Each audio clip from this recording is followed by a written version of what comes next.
Hello everybody, I'm Deana Knuteson from the University of Wisconsin, and I'm going to do a presentation today that was co-authored by Jeff Wyman. He won't be on the webinar today, as I'll do his part, but he is the author of that.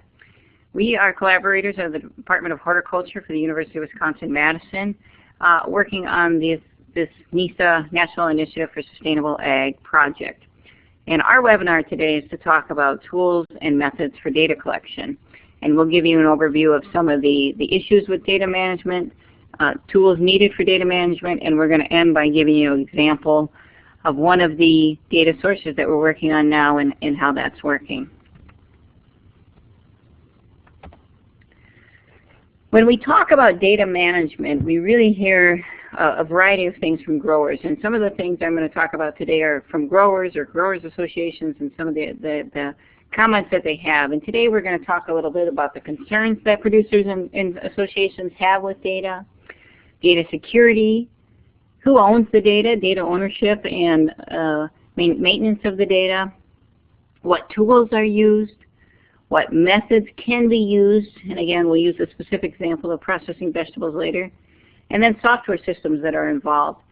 But all these are kind of issues in the NISA process as organizations are looking toward developing sustainability programs. Obviously data is critical to the development of those programs, and so maintaining the data effectively and ensuring the validity of the data while making sure that it's not going to be used against anybody is very important. So we're going to go over these topics today and talk about that in detail.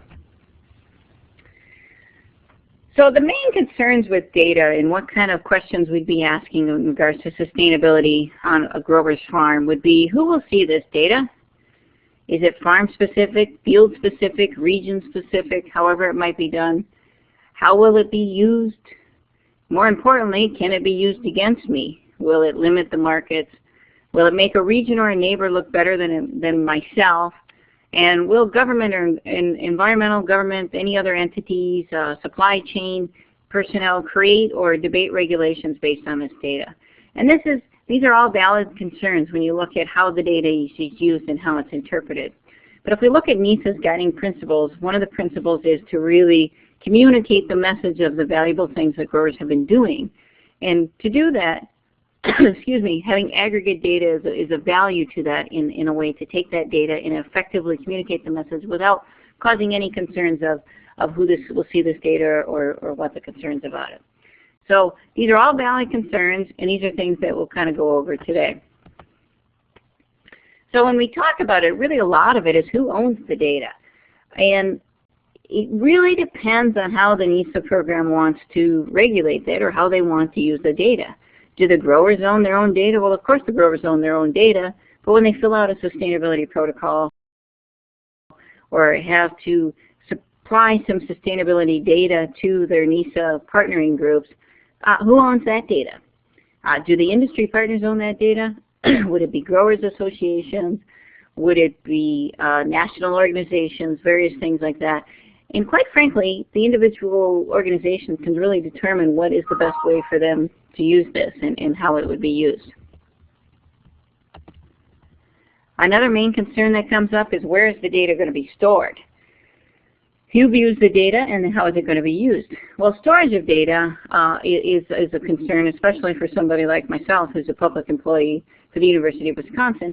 I can't store the data because I would be subject to open records laws, as other entities could be and are, so they wouldn't be a valuable area to store the data. However, growers associations, individual industry partners, those kind of things can store the data independently for you and have it available when it is needed to be analyzed.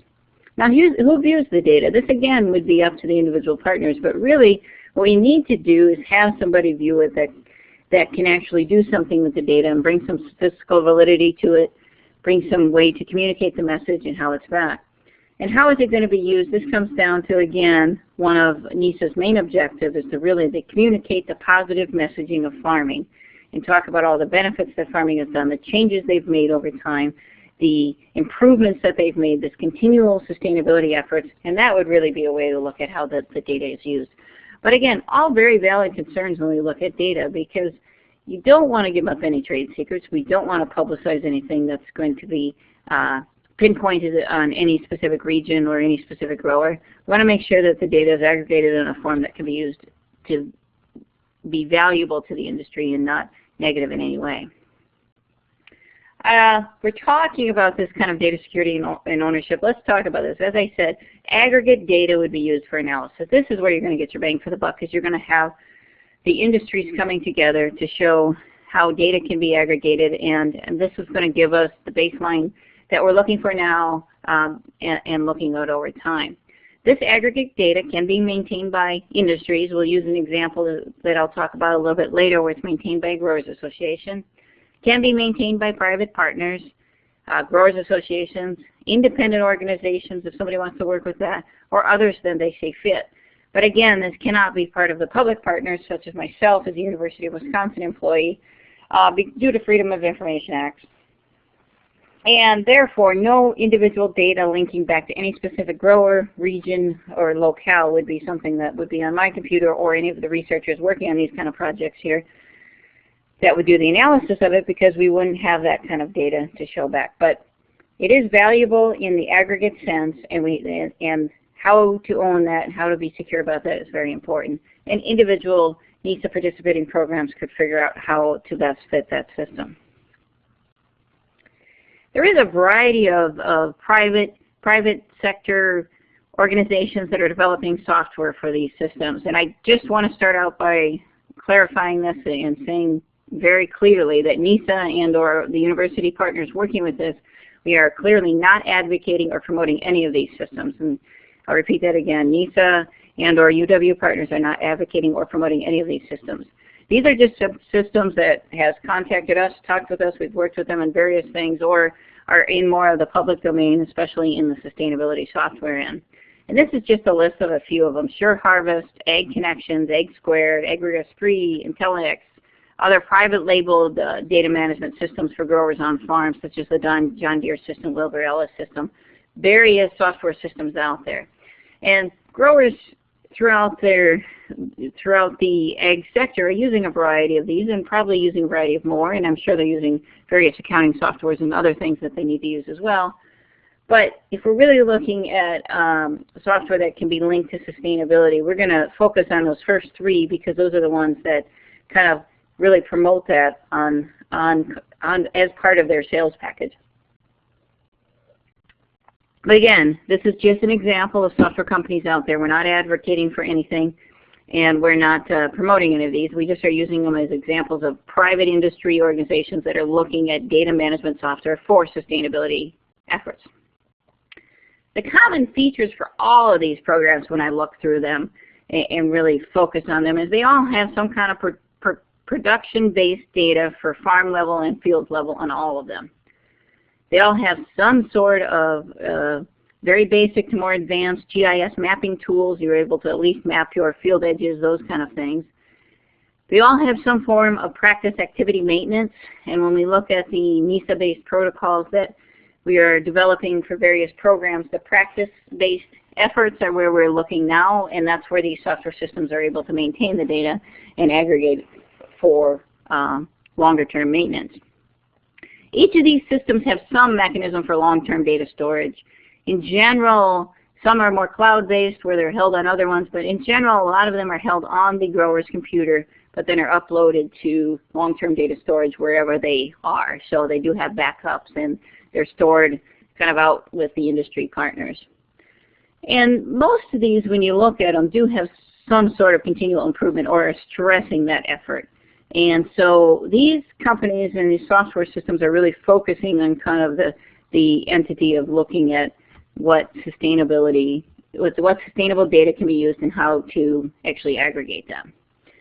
I'll start with Ag Connections. Ag Connections is a database system. They're out of Kentucky. They are very active with Field to Market, have been actually have the Field to Market field print calculator put into the product and has worked on that with rice. Ag Connections has this you can kind of see from the screen here, this is from their website. They've got the computer system, they've got the handheld software, various things to keep the data up to date and are using this to help growers maintain their data on their individual farm and fields. As I mentioned, Ag Connections does have a link to Field to Market in certain crops. I'm not sure all the details. I know in rice they've run some of their Field to Market field calculators with it. They log the farm field practices and crop management activities, as I said, most of them do. And the interesting thing about this one is it has one database system that they use for all crops. So anything that's input for any particular system will eventually roll over to other cropping systems. So it's a software company that has linked with various agricultural entities and is looking to get grower participation as much as possible. Another software system, this is Ag Squared. They're out of New York, upstate New York, and you can actually see this is from their website here. They are really promoting this to small-scale farming operations. And if you really look here, you can look down at the lower left. It says tailor-made for small farms, and what they're really trying to do is bring a community of small farms together, where it says who is using Ag Squared, hundreds of small farms are increasing their productivity, etc. And they're really targeting this market that might not have the resources or the availability to have other kind of data management, and they're looking at this small farm, bringing all this data together and actually tracking and benchmarking practices from that entity. And finally, the last one I'm going to talk about today is Sure Harvest. This is a software system out of California, so Kilo, California. They have a couple of different software-based systems that they're promoting now. And if you look, excuse me, in their circle in the middle, they've got a farming MIS, which is some kind of information system. And the next one over to the right is a sustainability MIS. And what the main difference is the farming MIS software that they have is based on farming production practices, nutrient tillage, pesticide inputs, all those kind of farming basic practices. The sustainability MIS is really focused on the benchmarking of practices, the continual improvement of looking at the practice changes over time.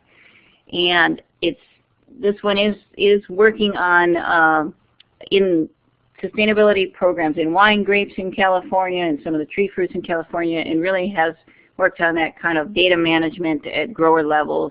Being a private entity, they're able to do that.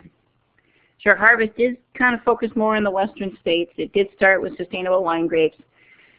And there is a link to the Stewardship Index for Specialty Crop National Sustainability Initiative with this program. And how they're exactly using it, I'm not sure, but there's a link to that. One of the things I wanted to mention on any of those, and I'm going to go back one slide real quick so you can see, but on any of the three systems I just talked about, is if you look at their website, all of them are using some kind of messaging of how they're using this data and how they're using it to promote sustainability. And the reason I bring this up, and I don't have one with me here in the slideshow, but you can kind of look around and there's these little pamphlets that will pop up and such and saying, how can this data be used? And the interesting thing about that is they're all trying to do that same idea that we've talked about in the NISA initiative, is how do you really communicate the message and the benefits of what you've done and where agriculture is going. And so it gives us a little background on how other programs are looking at it, and understanding that they're looking at the same type of efforts that we are.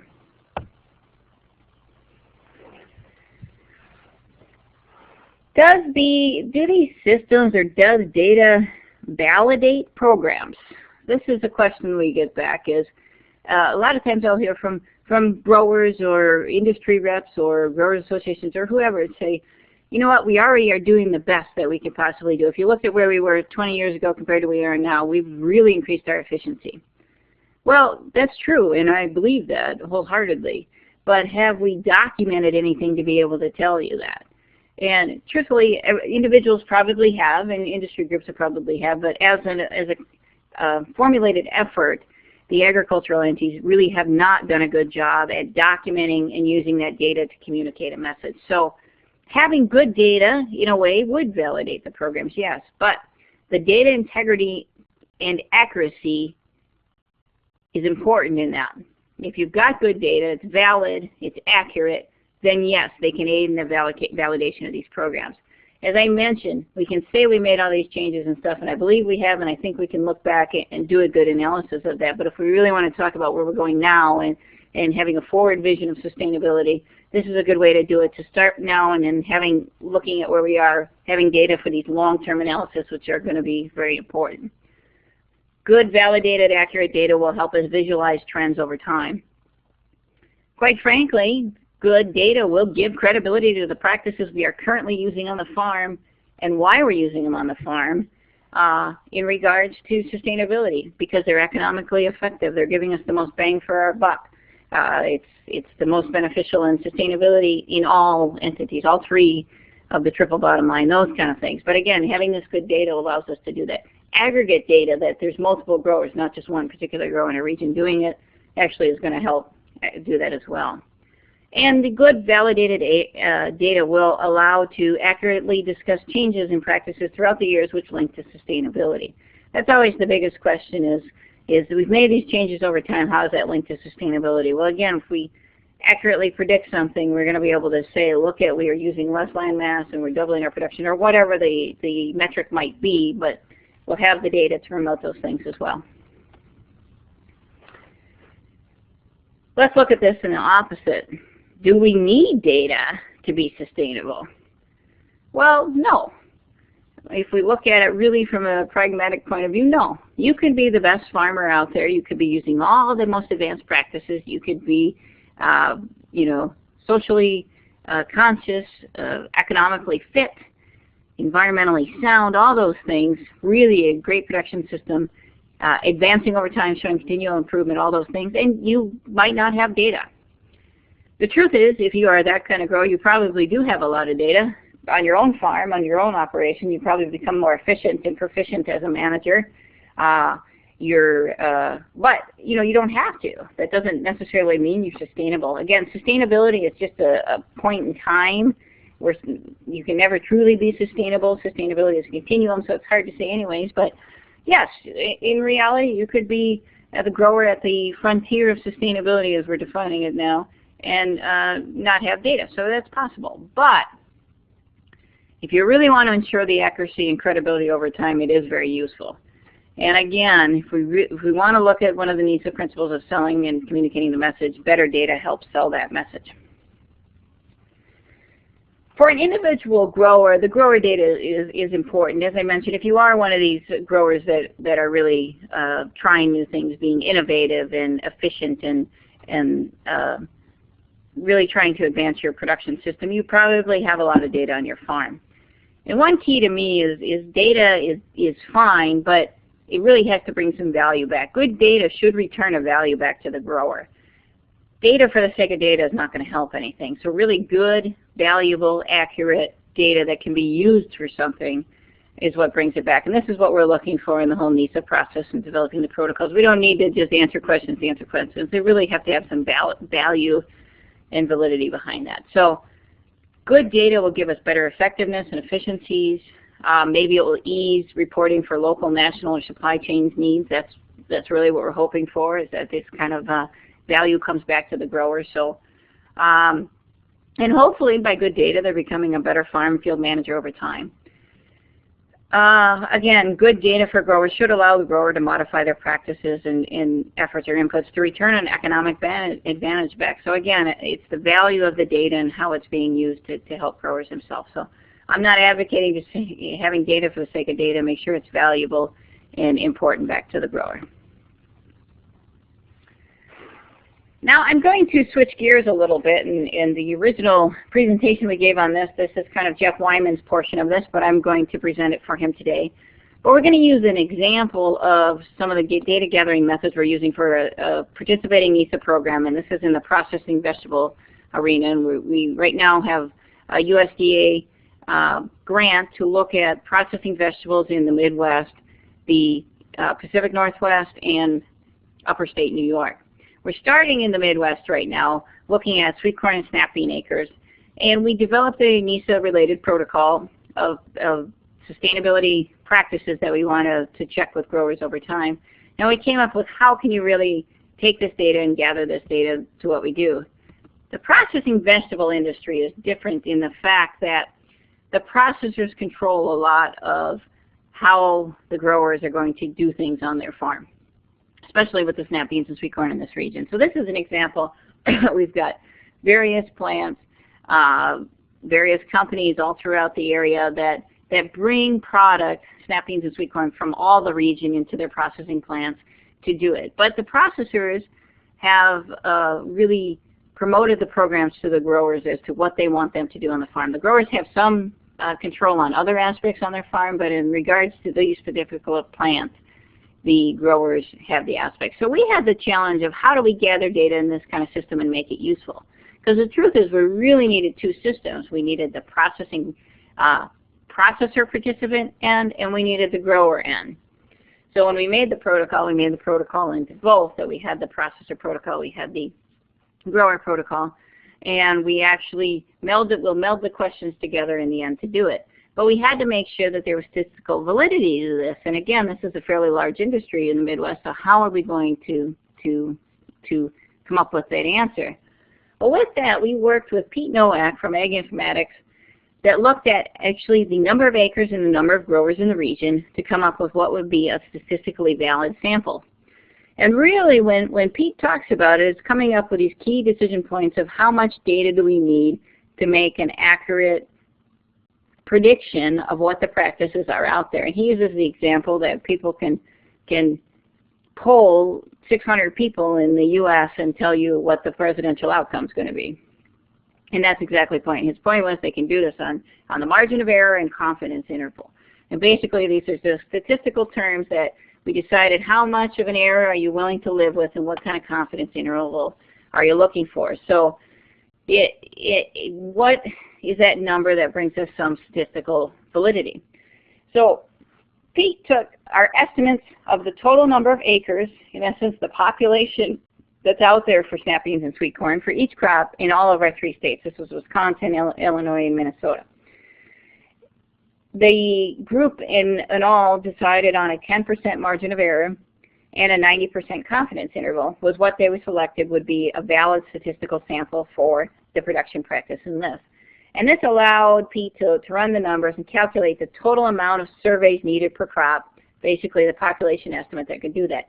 Now, there has to be an effort to make sure that you've got a range of the population out there, for example, small, mid, large farms, a range of that, just not saying that we get one farm, we're going to hit it all, but by doing this, it's basically saying we don't need to sample every processor and every snap bean and snap bean and sweet corn grower out there. We can sample a proportion of the growers and population out there and get a very accurate account of what the practices are for each crop. So the process, each processor came and sat down with Jeff Wyman and estimated the number of acres they had per crop.